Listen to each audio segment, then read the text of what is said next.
the all-out brawl going on in Washington, D.C. yesterday, it ended with a midnight approval of that ugly omnibus spending bill we were talking about. I'm going to start there today. And how is it that Liz Warren isn't being trashed as a female Ted Cruz today? You know, she did a mirror image of what Ted did last fall, but she's not getting the same treatment.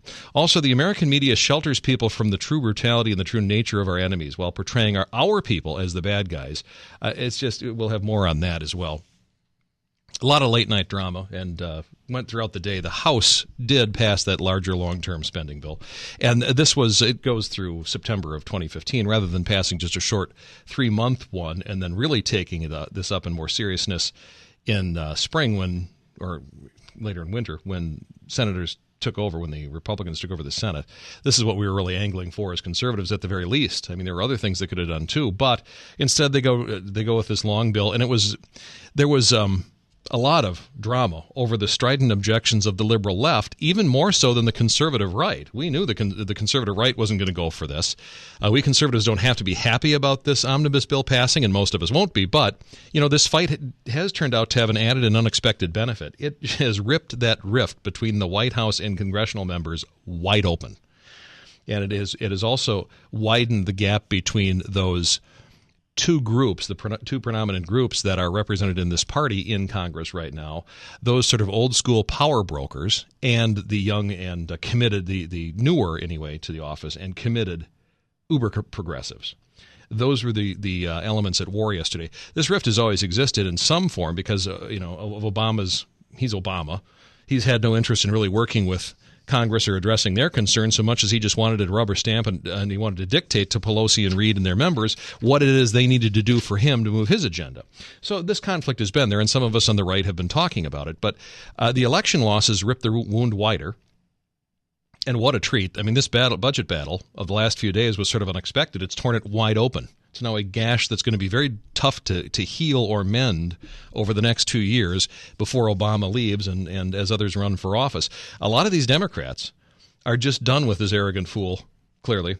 And it seems like most especially Pelosi, Reid, and Schumer squats with unions. It's been stewing over the last 6 weeks now since the election loss. These are people who, A, are going to be in D.C. when Obama's gone, and B, are left with the wreckage of his administration.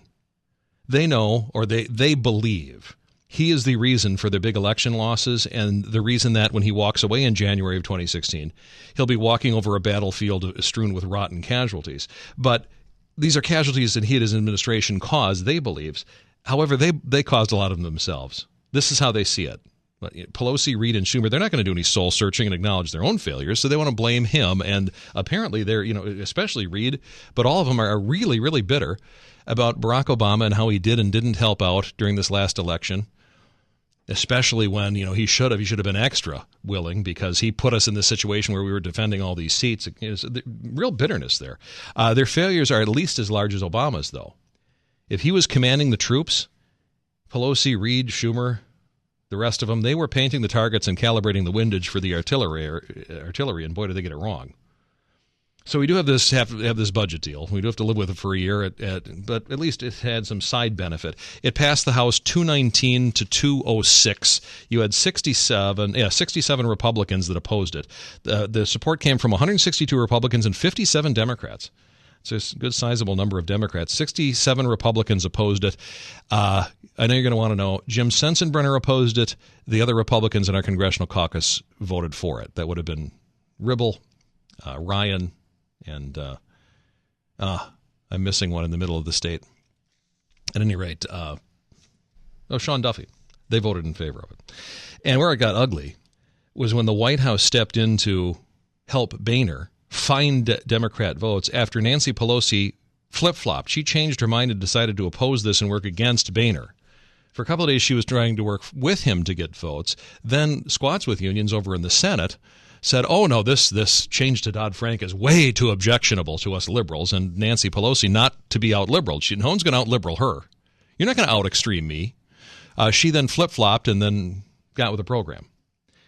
So Dennis McDonough, who's the White House chief of staff, was then dispatched to work for more votes throughout the afternoon and evening with congressional Democrats. He met with them, and he made a pitch for the longer-term bill, saying the Democrats would end up with a worse deal in 2015 if they supported just this temporary fix because, of course, Republicans are going to take over in January, late January, early February, and they're going to have more power to shape a longer-term legislation bill that would have been worse for them. And this is what we, on the conservative side of the aisle, were advocating for out of Boehner at the very least.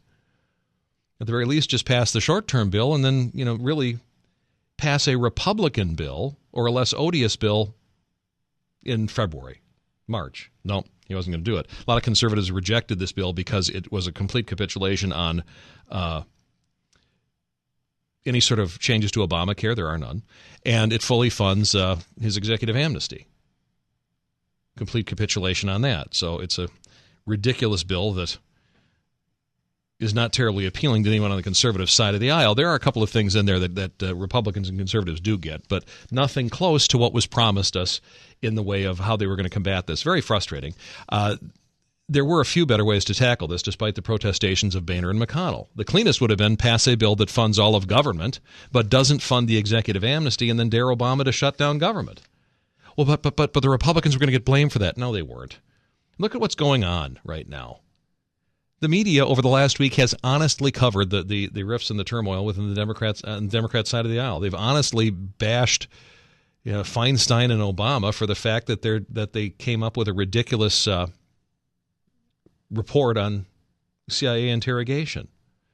Even with the left-wing media, they would have had to report that everything is funded except Obama's gambit on illegals. 70% of Americans would have said, well, we're okay with that.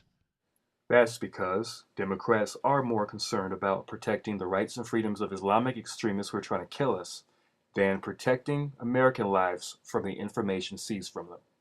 And an Obama veto would have had him. It would have been him shutting down government. Not just shutting down government, but doing so because because keeping government operating and the American workers employed was less important to him than coddling illegals. That would not have played well. That was the cleanest way to do it, and they didn't do it that way. But this was very dramatic last night for political junkies because it was a test of power and strength for those opposing leaders. My friends, on one side, you had the White House and Harry Reid, primarily. On the other side, you had Nancy Pelosi and Squats with unions. Squats is the current and most influential rock star of the party, and not too long ago, Nancy Pelosi was the most powerful and feared woman in Washington by far. She ruled that majority like Pol Pot and could and would destroy careers of any member who opposed her. And the fact that she lost this vote after all sorts of wrangling and urging yesterday signals just how much power and influence she's lost. And as for Liz Warren, it might display how much real influence she doesn't have yet in that party. But, these two heavyweights lost. Unfortunately, had they won, had this been blocked, it would have benefited us conservatives because Boehner would have had to resort to passing a 3-month extension, a lot shorter, and it would have given the conservative wing of the party a chance to say, see what happens when you try to cooperate with Democrats. Even when we try to be good to them, they won't agree with us. It would have given them a chance to layer in more moves of opposition into a shorter bill. The argument would have been, hey, John, come on. You tried to play along and pass a bill that was essentially Harry Reid's and Barack Obama's budget. Virtually everything that Reid and Obama wanted in it. It was built on their huge spending template that we've been using for the last 5 years. We Republicans only asked for a few small things, and still the Democrats wouldn't pass it or cooperate. Still, they were going to insist on shutting down government. So if we're going to shut down government, and if you believe that we're going to be blamed either way, well, let's pass a different bill that really defunds amnesty and attacks Obamacare. Right? I mean, if the bill is going to be 90% what Democrats want, and that's not palatable to them, let's shove a bill down their throat that's 50% what they want and 50% what we want. It would have presented that opportunity, but didn't come to that. The bill did pass.